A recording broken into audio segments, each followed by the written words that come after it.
السلام عليكم ورحمة الله وبركاته أعزائي طلبة وطالبات الصف الأول الثانوي. النهاردة إن شاء الله معادنا مع يونت 8 الوحده الثامنه اللي هو الإنسان الآلي. فيديو النهاردة زي ما احنا عارفين احنا كل يونت بنقسمه على 3 أجزاء. النهاردة جزء الكلمات والاستماع والقراءة. الجزء القادم هيبقى جزء الجرامر، والجزء الثالث هيبقى حل أسئلة كتاب المعاصر. طبعا اللي فاتوا يونت 7 الوحده السابعة هسيبها لكم في صندوق الوصف اسفل الفيديو. هسيب لكم كل حاجه احنا بنشرح منها بنسيبها برضو في صندوق الوصف، او يختار فوق قائمه تشغيل الصف الاول الثانوي. يا ريت ما تنساش تدعمونا على قد ما تقدروا بكومنت او شير للفيديو. يلا كده نبتدي مع بعض. هنبتدي من بيج 53 app application benefit beneficial chat click familiar familiarity feedback find out get around go out GPS global positioning system navigation quiz translate translation translator vehicle hypered vehicle hypered hybridize invent invention inventor luxury navigate hybridization hybridization abroad account admit advantage brainstorm button century clearly collection comment communicate over online philosopher post press press بمعنى ضغط أو صحافة printing progress report share conclusion consequence cycle disadvantage documentary download exactly extreme guess lead let memory studies stop stress stressful summary sales technological technology tip website. هنشوف بقى اهم الديفينيشنز التعريفات. app اللي هي طبعا نختار application، ده اللي هو السوفت وير البرنامج on your smartphone على الهاتف اللي هو بيشغل اي حاجه، مثلا برنامج للالعاب برنامج للميوزك. chat يدردش مع حد، يقول لك نعمل chat يعني communicate with other people online يتواصلوا على النت. click ينقر او نقرة. to press a button on a computer mouse على الماوس to choose something علشان تختار حاجة from the screen من على الشاشة that you want the computer to do. familiar على علم بيه. well known يعني مشهور. to you and easy to recognize وسهل ان انت تعمل له recognize يعني تتعرف عليه. feedback information about how well or badly you did something. find out so discover يكتشف. to learn something that you didn't know before حاجة انت ما تعرفهاش قبل كده. get around يعني يتجول. to travel from place to place يعني يسافر أو ينتقل من مكان لمكان. go out يعني يخرج. to leave your home to do something fun تسيب البيت عشان تعمل حاجة fun with other people مع الناس الآخرين. GPS اللي هو سيستم ذاته ده موجود في الموبايل. use radio signals بيستخدم الإشارات اللاسلكية. from satellite من القمر الصناعي to show the exact position عشان يعرفك مكانك بالظبط. on the earth on a special piece of equipment عن طريق معدة أو جهاز زي الموبايل. hyper vehicle يعني إيه؟ مركبة هجينة أو مهجنة. this invention uses both عربية بتمشي بالبترول البنزين and electricity to drive the engine يعني عربية بتشتغل بالبنزين والكهرباء. the internet the network of computer system شبكة الكمبيوتر that allows computer use around the world to exchange information يتبادلوا المعلومات and arrange it يعني يرتبوها. invention a useful machine آلة مفيدة. tool instrument that has been invented تم اختراعها. navigate يحدد اتجاه. to find which way you need to go الطريق اللي انت عايز تروح له. when you are traveling from one place to another لما تسافر من مكان للآخر. quiz يعني مسابقة أسئلة. questions to find out how much you know عشان تقدر تحدد انت محتاج قد ايه. translation اللي هي changing words into another language تحويل الكلمات للغة أخرى. vehicle مركبة a machine with an engine آلة فيها محرك that is used to take people or things بياخد الناس أو الأشياء from one place to another من مكان للآخر such as a car, bus or truck مثل السيارة أو الأتوبيس أو truck. بعد كده عندي متلازمات لفظية cause a problem, discuss consequences, do exercise, do well, do badly, find an answer, get lost, get nervous, get somewhere, have an effect on, have entertainment, have free time, have tests, have fun, leave a comment, make progress, make a chart, make sure, give understanding, give an address, give opinions about on or of, give specific examples, give directions, go online, offer advantage, press a button, take time, take many years.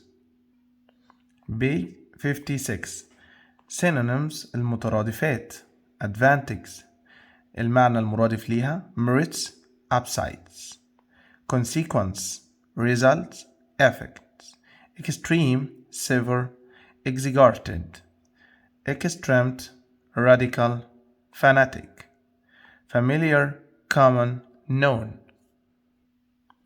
familiar close dear go around أو get around travel stressful exhausting hard tough. الانتونيمز الكلمة والمضاد advantage disadvantage or demerits downsides consequence cause extreme moderate familiar unfamiliar online offline stressful relaxing or easy. Expressions and idioms page 58 a lot more be familiar with be seen as discussion on how even if even more useful find useful for against free time have the same opinion as you make a difference to make life easier need help with on the one hand on the other hand on their own personal details positive things put in order of putting parts together help me find I guess not in conclusion in just 5 hours know how to live abroad lose interest in start a communication reason for stop people enjoying that seems extreme the printing press with a click of a button I would argue that عندي هنا verb ويجي بعده preposition حرف جر add to agree with change into communicate with lead to live without talk about think about find out about get around go down help with turn on walk around write down يعني يدون أو يسجل. دلوقتي هروح لبيج 60 جزء مهم جدا اللي هو الفرق بين discover و invent و explore و find out. discover يكتشف شيء كان موجود ولكنه غير معروف يعني مكان أصلا كان موجود بس ناس ما تعرفوش زي هنا بقول كولومبس اللي هو كريستوفر كولومبس discovered أمريكا كانت موجودة بس محدش كان عارفها هو اكتشفها يبقى حاجة كانت موجودة قبل كده.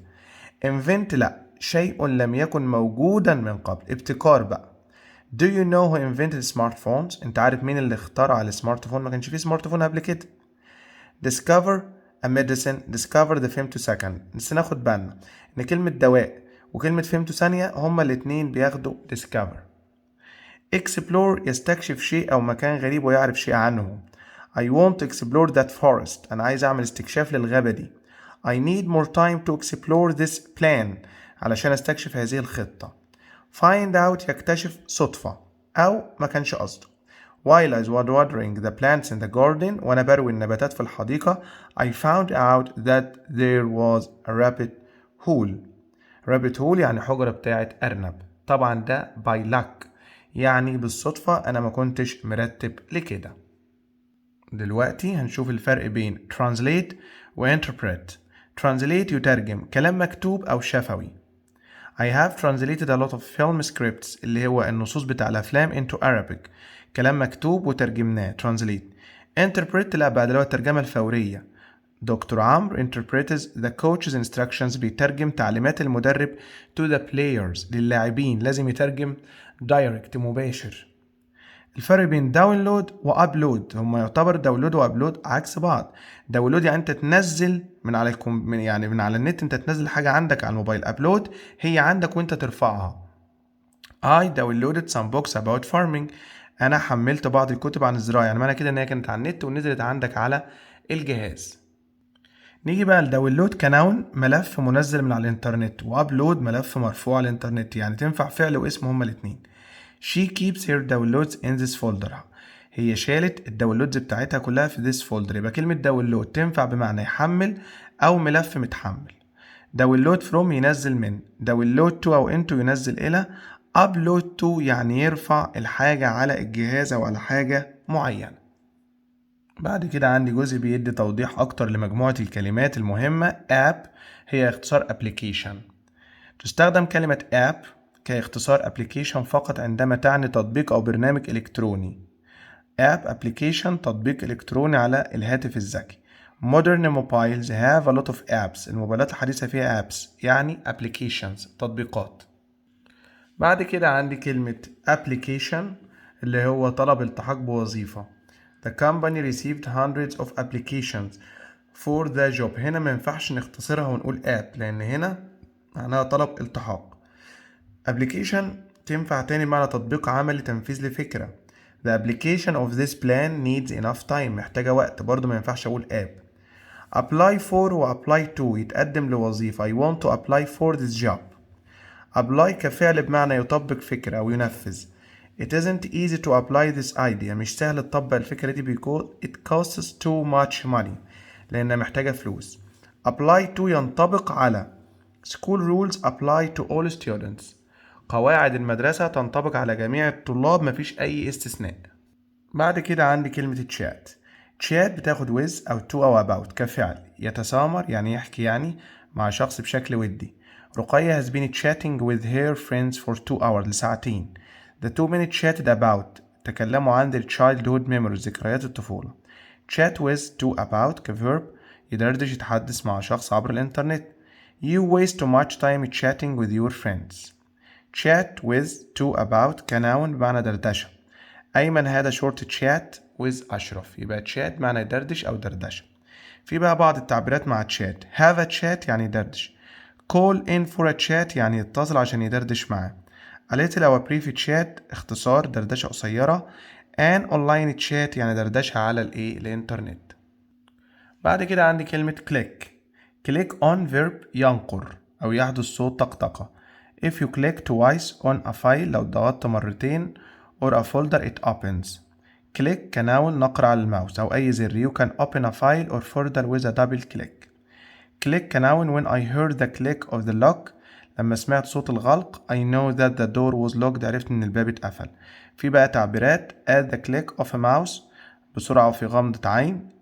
shut أو close with a click يغلق عن طريق click يعني ضغطة. بعد كده عندي كلمة familiar. familiar عكسها unfamiliar معروف وغير معروف. I heard the familiar sounds of birds صوت الطيور singing in the tree outside my window. لاحظ الفرق بين be familiar to معروف لدى. مستر فتحي is familiar to all teachers of English كل مدرسين الإنجليش عارفين in our town. be familiar with يعني على علم. all students are familiar with educational tablets. familiarity معرفة أو دراية. his familiarity with computers is limited. familiarize with يصبح على علم أو دراية. I familiarized myself with the low fat diet اللي هو ازاي أعمل نظام صحي. بعد كده عندي كلمة invention اختراع. invent يخترع. The Chinese invented paper thousands of years ago منذ آلاف السنين. invention معروفة يعني اختراع. The digital camera is an important invention. invent الفيرب يختلق يجذب بغرض إيذاء الغير. don't believe what he says ما تصدقوش. he invents situation to hurt people عشان يأذي الناس. invention اختلاق أو تلفيق شيء مكذوب. he didn't lose any money هو ما فقدش فلوس. this is an invention ده تلفيق منه أو افتراء. inventor ده المخترع نفسه. توماس إديسون was a great inventor كان مخترعا عظيم بتاع طبعا المصباح الكهربائي. navigate كverb بمعنى يحدد الطريق أو خط السير. in the past the stars helped travelers كانت بتساعد الرحالة to navigate. navigate كverb بمعنى يفهم.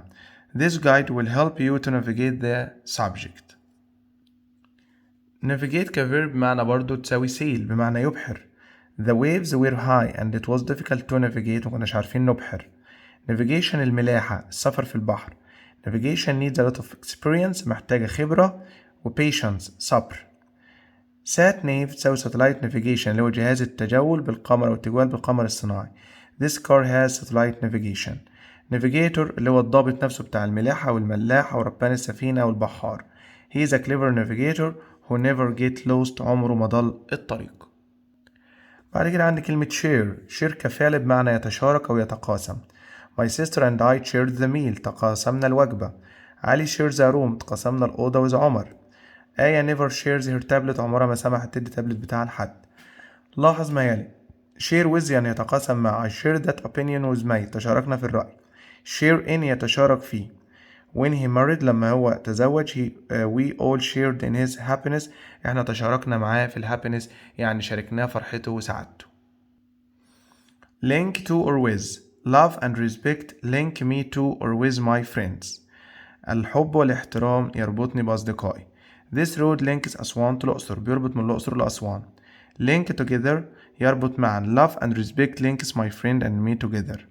في بقى رابط أو علاقة بين اللي هي link أو linkage between and. love and respect are the link أو linkage between my friend and me. link كنون بمعنى رابط لصفحة أو موقع على الإنترنت. he sent me the link بعت لي اللينك of this website لهذا الموقع. التكنولوجيا الآلات والمعدات والأساليب التي تعتمد على التطور العلمي والحاسوبي. modern technology has made life easy خلت الحياة سهلة.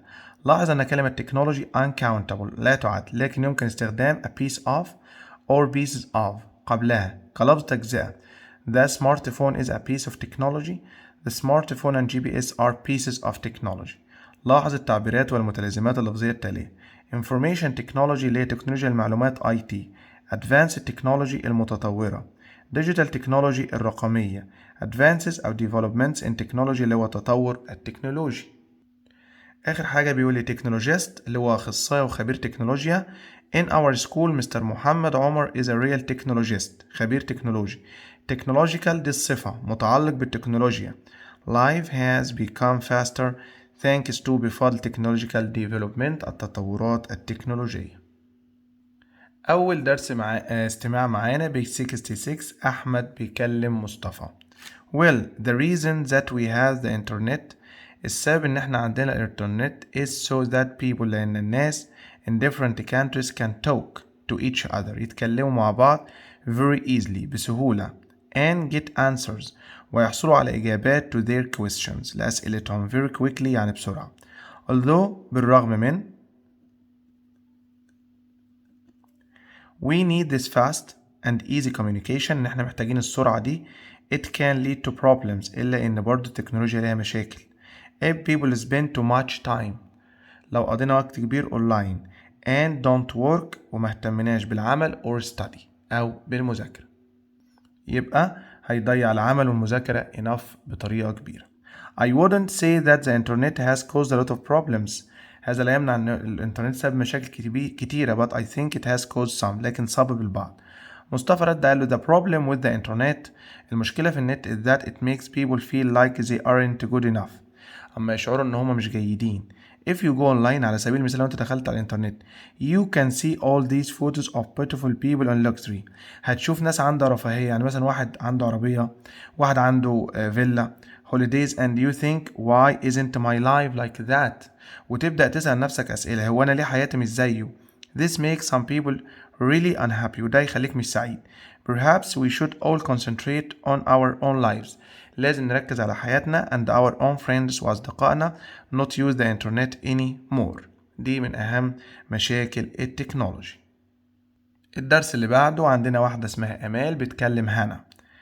أمال بتقول technology is so useful مفيدة when you are learning something. هانا لو تعلمنا منها حاجة you can find the information. انت ممكن تلاقي information you need really quickly بسرعة. if you don't understand the word لو في كلمة انت مش فاهماها when you are reading a text وانت بتقري نص معين you can find the translation for it. انت ممكن تلاقي translation بتاعتها الترجمة. قالت لها you are right انت على صواب أمال but does that really help you to learn؟ هل ده يساعدك في التعلم؟ I think that if you learn something لو انت بتعلمي حاجة you remember it and you can use it when you are talking or writing. Technology can't help you remember things or write texts. لما بكتب الكلمة بحفظها انما التكنولوجيا مش هتفكرها لي. لا well not exactly مش بالضبط but if you use a language app لو عندك تطبيق for example you can do quizzes تعملي مسابقات about new words to help you remember them. تسجليهم عليه وتساعدك ان انت تفتكريهم. and there are apps that gives you feedback وفي برامج بتديكي عملية feedback اللي هي التغذية الراجحة على النتيجة on your writing so you can do it better next time. هنطلع I understand what you are saying أنا فاهمة كلامك. that's just not the way I learn مش بحب الطريقة دي. I prefer using a pen أنا بحب أستخدم القلم and paper and make notes أو making notes وأعمل ملاحظات in my notebook. I don't need a smartphone أنا مش عايزة أستخدم سمارت فون أو مش بحب السمارت فون. أما قالت لها that's okay everyone's different كل واحد عنده وجهة نظر مختلفة. for me the best thing about technology أو using technology to learn is that you can chat to people from all over the world online. احنا ممكن نعمل chat مع ناس من كل أنحاء العالم. That's really nice هذا لطيف when you are doing your homework on your own لما بنعمل واجبنا لوحدنا. if you have questions they will help you لو عندك أسئلة هما ممكن يساعدوكي كمان. بعد كده عندي درس قراءة. What is the best invention ما هو أفضل اختراع that we have today عندنا النهاردة and why is so great والسبب. please leave your comments below سيبوا تعليقاتكم. أول واحد باهر من 12 minutes ago كتب على النت من 12 دقيقة. من وجهة نظر أفضل اختراع the internet is the best invention that we have today. You can find information معلومات about anything عن أي حاجة you are interested in. It's really useful if you need to find out لو أنت عايز تكتشف something for a school project. For example, I'd never be able to do my homework without it. مش هقدر أعمل واجب أبدا من غيره. The internet also makes life easier in your free time. وفي وقت فراغك بيخلي الحياة سهلة. You can buy anything you want online. ممكن تشتري أي حاجة من على الإنترنت أنت عايزها with a click بضغطة of a button على زر. You can also communicate with your friends easily وتتواصل مع زمايلك بسهولة even if they live abroad حتى لو عايشين خارج البلاد. تعالوا نشوف بقى خديجة من 23 minutes من 23 دقيقة. أفضل اختراع بالنسبة لها in my opinion GPS Global Positioning System اللي هو طبعا نظام تحديد المواقع. is the best invention. GPS helps you to navigate your تحدد اتجاه your journey from one place to another. You can use it when you visit a town that you aren't familiar with لما تروح مدينة انت مش على علم بيها أو مش عارف مكانها أو الأماكن الهامة اللي فيها. In the past في الماضي people needed maps الناس كانت بتستخدم خرائط to get around. But GPS is more useful مفيد because it just tells you what to do. If you don't know how to get somewhere لو مش عارف تروح مكان the technology will tell you exactly where to go. التكنولوجيا هتقولك تروح فين. رامي من 40 minutes ago من 40 دقيقة. Most cars, buses and other vehicles معظم السيارات والأتوبيسات والمركبات need petrol محتاجة بترول. But petrol is becoming more expensive بقى غالي.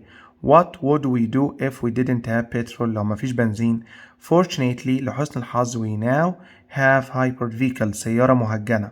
Hybrid vehicles use both بتمشي عادي بالبنزين petrol and electricity والكهرباء to drive the engine.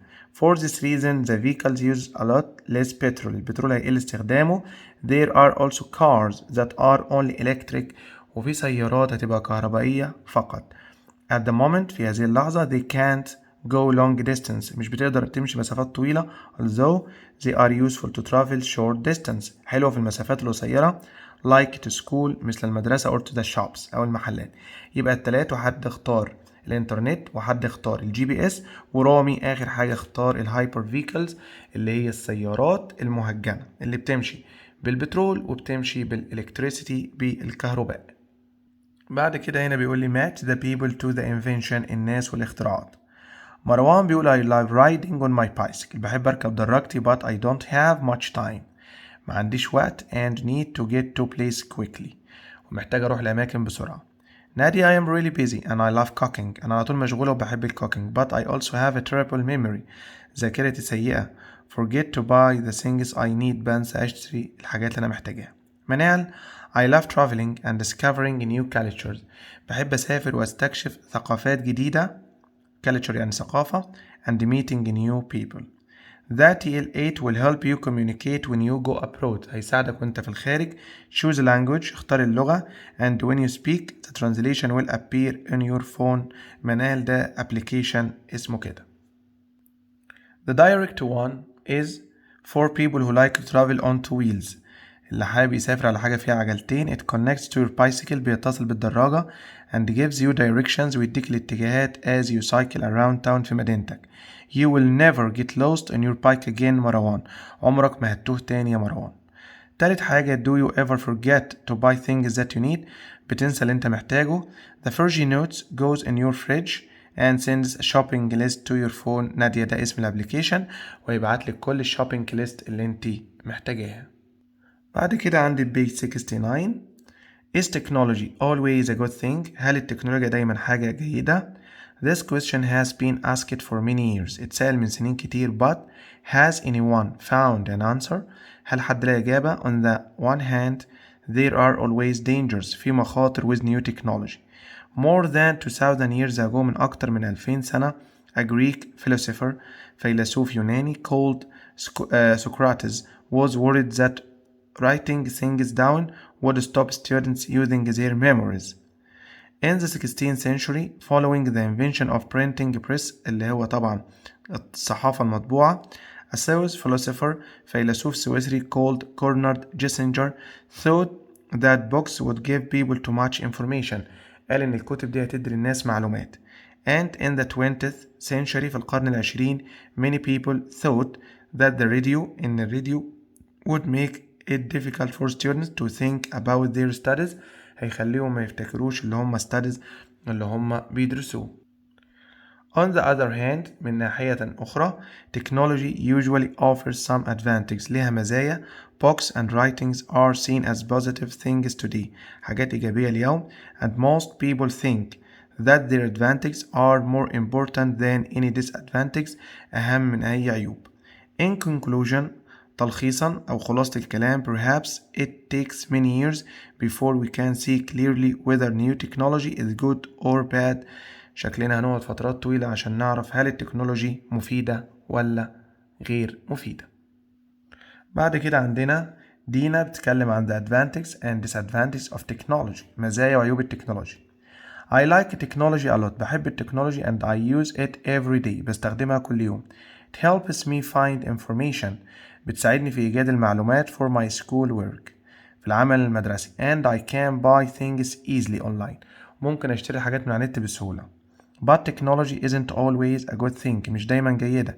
It can lead to a lot of stress ممكن تعمل ضغط and it can stop people enjoying their free time وتمنعهم من الاستمتاع بوقتهم. ده مين؟ كريم. I don't know what I would do without technology أنا مش عارف أعمل إيه من غير التكنولوجي. It makes life easier خلت الحياة سهلة and you can do things so much faster وبتخليك تعمل حاجات بسهولة. And how would we travel without technology وهنسافر ازاي من غير تكنولوجي. You can travel from Cairo to London ممكن تسافر من القاهرة لندن in just 5 hours in a plane في 5 ساعات في الطيارة. دينا. Page 70 عندي هنا conversation in the correct order start with A عايزين نرتبها. دي الأولى هنقراها بالترتيب. Hi رندا. هلا بتقول لها ازيك يا رندا. Did you watch the documentary on technology last night؟ شفت برنامج الوثائق عن التكنولوجيا. I must say that it was really surprising. انا اللي اقدر اقوله ان هو كان surprising، يعني كان مدهش وكان فيه مفاجآت. ردت عليها قالت لها no I didn't but my brother told me about it this morning. لكن أخويا كلمني في الصباح. Now he is worried that this phone is collecting information about him. إن بيجمع معلومات عنه. هل قالت لها yes I understand why he thinks that. أنا فهمت هو بيفكر كده ليه.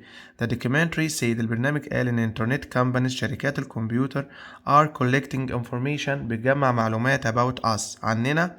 For example they know where we go. هما بيعرفوا احنا بنروح فين because they can find. هما يقدر يجدوا that information is in our GPS. بالجي بي اس بيعرفوا مكاننا فين بالظبط. بعد كده تبقى رقم B. رندا بتقول I don't use GPS. أنا ما عنديش GPS so that's okay but can you imagine life without the internet. طب نقدر نتخيل الحياة من غير إنترنت؟ هل قالت لها no I guess not. أنا ما أقدرش أخمن كده. On the one hand it's very useful for many things. مهمة للعديد من الأشياء. But on the other hand we should be careful about what we do with our personal details. لازم ناخد بالنا من معلوماتنا الشخصية and who we give them to. واحنا بنديها لمين. رندا ردت قالت yes I have to admit that's true. كلامك صح. I never share my personal information online. عمري ما بشارك معلوماتي الشخصية and now my brother won't even turn on his phone. خايف يشغل الفون بتاعه. آخر حاجة قالت لها that seems extreme. لا هو مزودها. I think we should be fine if we are careful. لو احنا حريصين مش هيبقى في مشكلة. I would argue that we need to think careful. لازم نفكر بحرص about the information we share. بالنسبة للمعلومات اللي احنا بنتشاركها مع بعض. آخر درس معانا عبارة عن فيديو سكريبت. Will people need to learn foreign language in the future. هل الناس هتحب تتعلم لغة أجنبية؟ Or will technology speak them for us. ولا التكنولوجيا هتحل محلنا؟